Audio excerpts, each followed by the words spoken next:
నమస్తే, welcome to our channel. నేను సౌజన్య. కుప్పంలో నారా చంద్రబాబు నాయుడు గారు ఓడిపోతారు అని, అలాగే మంగళగిరి నుంచి లోకేష్ ఓడిపోతారు, అలాగే పిఠాపురం నుంచి జనసేన అధినేత పవన్ కళ్యాణ్ కూడా ఓడిపోతారు అని చెప్పని వైసీపీ శ్రేణులు చెప్తూనే ఉన్నారు. బట్ ఇప్పుడు ఇంకొకటి ఏంటి అని అంటే అందరి నోట్లోంచి వినపడేది, అసలు పులివెందుల్లో జగన్మోహన్ రెడ్డి గెలుస్తాడా? ఈవెన్ భారతి అక్కడికి వచ్చి పులివెందుల్లో ఇటు జగన్మోహన్ రెడ్డి కోసం ప్రచారం చేసినా కానీ అంత ఎఫెక్ట్ ఏం చూపించట్లేదు, ఈయనకి వచ్చేటువంటి ఓట్ల కంటే ఎక్కువే పవన్ కళ్యాణ్కి వచ్చేటువంటి అవకాశం ఉంది అన్నట్లుగా వార్తలు వినిపిస్తున్నాయి. వారి అంశానికి సంబంధించి మనతో మాట్లాడడానికి, వారి విశ్లేషణని మనతో పంచుకోవడానికి ఈరోజు మనతో పాటు ఉన్నారు టీడీపీ స్పోక్స్ పర్సన్ సూర్యదేవర్ లత గారు ఉన్నారు. వారితో మాట్లాడదాం. నమస్తే లత గారు. నమస్తే. అంటే వైసీపీ చాలా రోజుల నుంచి ఈవెన్ ఎలక్షన్స్ అయిన తర్వాత నుంచి కూడా మేమే గెలుస్తాము, కుప్పంలో చంద్రబాబు ఓడిపోతారు, మంగళగిరిలో లోకేష్ ఓడిపోతారు, పిఠాపురంలో పవన్ కళ్యాణ్ కూడా ఓడిపోతారు అని చెప్పి చెప్తూనే ఉన్నారు.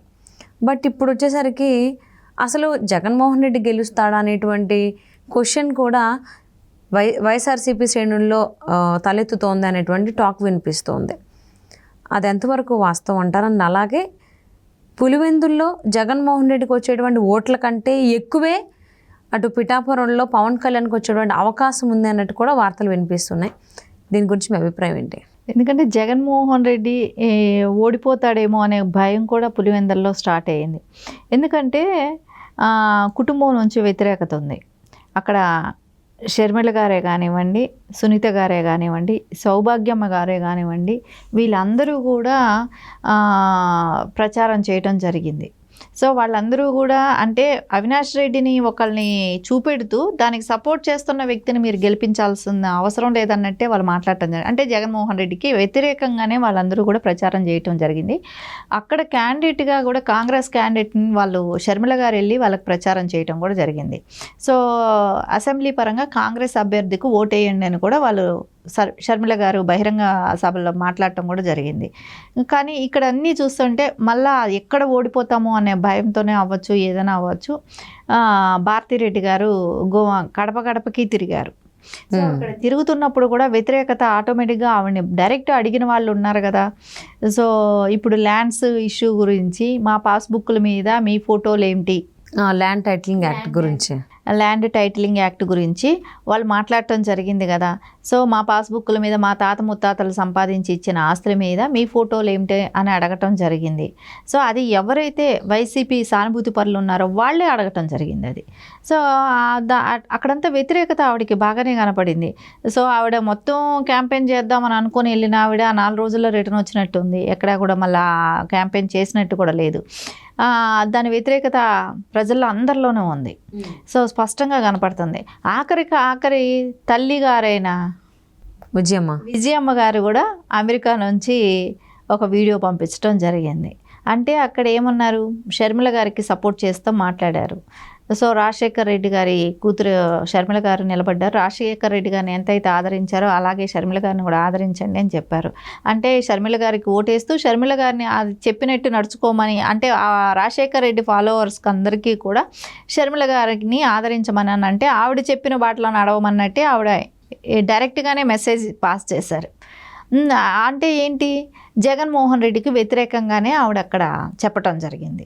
సో ఇవన్నీ మనం ఆలోచించుకొని చూస్తే ఖచ్చితంగా ఎవ్వరు కూడా కుటుంబ సభ్యుల్లో ఒక్కళ్ళు కూడా ఆయన కోసం నిలబడ్డ వాళ్ళు లేరు. ఎటు వచ్చి భార్య నిలబడ్డా కూడా అక్కడ వెళ్ళి ఓట్లుకి గడపకి వెళ్ళినప్పుడు అక్కడ నుంచి వచ్చే వ్యతిరేకత కూడా వేరే విధంగా ఉంది. సో అవన్నీ చూస్తుంటే అక్కడ ఫెయిల్యూర్ ఖచ్చితంగా కనపడతా ఉంది.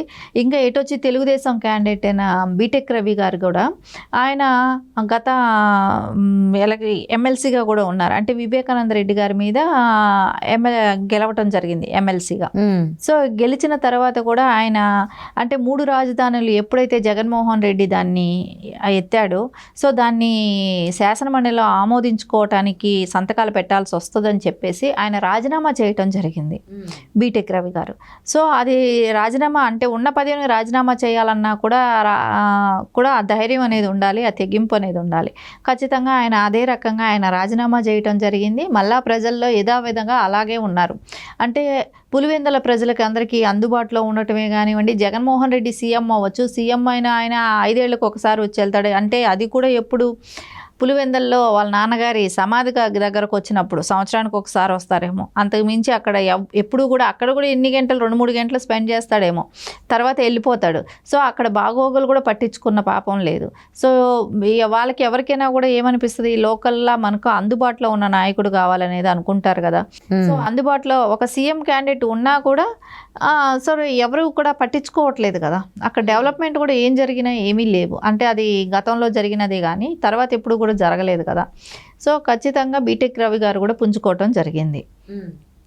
ఆయన అక్కడ తెలుగుదేశం పార్టీ ఆఫీసు పెద్దదిగా ఓపెన్ చేయటమే కానివ్వండి, ఆయన ఇదివరకు రోజుల్లో అక్కడ బూతుల్లో కూర్చోవటానికి కూడా కేడర్ ఉండేది కాదు. అలాంటిది ఆయన ప్రతి బూతుల్లో కూడా కేడర్ ఉంచడమే కానివ్వండి. సో ఇప్పుడు ఈవేళ తెలుగుదేశం పార్టీ స్ట్రాంగ్గా పులివెందల్లో కూడా ఉంది అని చెప్పుకునేటట్టు ఆయన రెడీ చేయటమే కానీ ఇవన్నీ జరిగాయి. సో ఖచ్చితంగా వీటివన్నీ వైఫల్యాలు కూడా జగన్మోహన్ రెడ్డికి ఎదురుగానే కనపడుతున్నాయి. ఎందుకంటే ఒకటి బాబాయ్ హత్య కావచ్చు, వైఫల్యాలే కావచ్చు, జగన్మోహన్ రెడ్డి వైఫల్యాలు అంటే డెవలప్మెంటే లేదు కాబట్టి ఆ వైఫల్యాలే కావచ్చు, టీడీపీ పుంజుకోవటం కూడా కావచ్చు, ఇవన్నీ చూస్తూ ఉంటే ఆయన ఎప్పుడు అనేవాడు వై నాట్ 175 అనేవాడు కదా.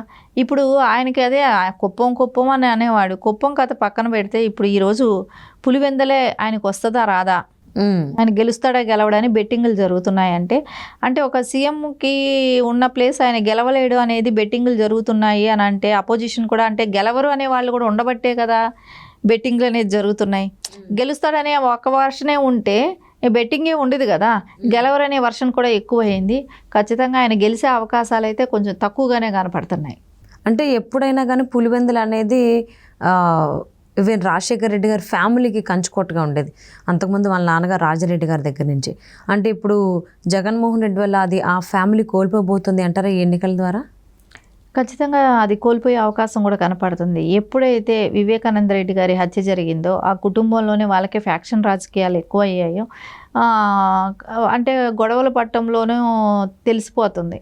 సో రేపొద్దున కుటుంబంలో ఉన్న వ్యక్తుల్ని చంపుకున్నప్పుడు రేపొద్దున ప్రజల గురించి ఏం ఆలోచిస్తాడు అనే ఆలోచన అక్కడ ప్రజలకందరికీ కూడా వచ్చే అవకాశం ఉంది. కాబట్టి వాళ్ళ ఆలోచన విధానంలో కూడా మార్పు రావటం జరిగింది ఓటర్స్లో కూడా. ఇది అంటే రాజశేఖర్ రెడ్డి గారి సతీమణి అయిన విజయమ్మ గారి మాట కూడా వినాల్సిన అవసరం ఉంటుంది కదా. ఎందుకంటే విజయమ్మ గారే కానీ సౌభాగ్యమ్మ గారే కానివ్వండి, వాళ్ళిద్దరే అక్కడ ఎక్కువ పులివెందుల నియోజకవర్గంలో రాజశేఖర్ రెడ్డి గారు వివేకానంద రెడ్డి గారు ఎక్కువ లీడ్ తీసుకునేవాళ్ళు అక్కడ. అలాంటి వాళ్ళ సతీమణులు చెప్తున్నారు కదా ఇప్పుడు. సో అది ఇంపాక్ట్ బాగా ఉంటుంది. వాళ్ళ పిల్లలైన అంటే రాజశేఖర్ రెడ్డి కూతురు ఒక పక్క, వివేకానంద రెడ్డి గారి కూతురు ఒక పక్క, వివేకానంద గారి వైఫ్ ఒక పక్క, రాజశేఖర్ రెడ్డి గారి వైఫ్ ఒక పక్క, ఇట్లా వీళ్ళే కుటుంబ సభ్యులే వీళ్ళందరూ బయట చెప్తున్నప్పుడు ఖచ్చితంగా దాని మీద అయితే మనకు ఒక క్లియర్ కట్గా అర్థమైపోతుంది జగన్మోహన్ రెడ్డికి కష్టకాలం స్టార్ట్ అయ్యింది అనేది. అవును. సో ఆయన ప్రతిసారి సభల్లో ఎక్కువ మాట అంటూ ఉంటారు, అంత దేవుడి స్క్రిప్టు అనేసి అని. అలాగే బాబాయ్ హత్యకి సంబంధించి కడప ప్రజలందరికీ తెలుసు, పైన బాబాయ్కి తెలుసు అన్ని అని కామెంట్ చేస్తూ ఉండేవాళ్ళు. మరి ఇప్పుడు గెలుపుకి సంబంధించి అని చాలా కామెంట్ చేస్తున్నారు. చంద్రబాబు గెలవరు, లోకేష్ గెలవరు, పవన్ కళ్యాణ్ గెలవరు అని. ఈయన గెలుస్తారా లేదా అనేది పార్టీ శ్రేణుల్లోనే చర్చనీయాంశం అవుతుంది. మరి చూద్దామండి ఎవరు గెలుస్తారు, ఎంత మెజారిటీతో గెలుస్తారు ఏంటి అనేది. థ్యాంక్ యూ సో మచ్ లత గారు. Thank you Soujanya.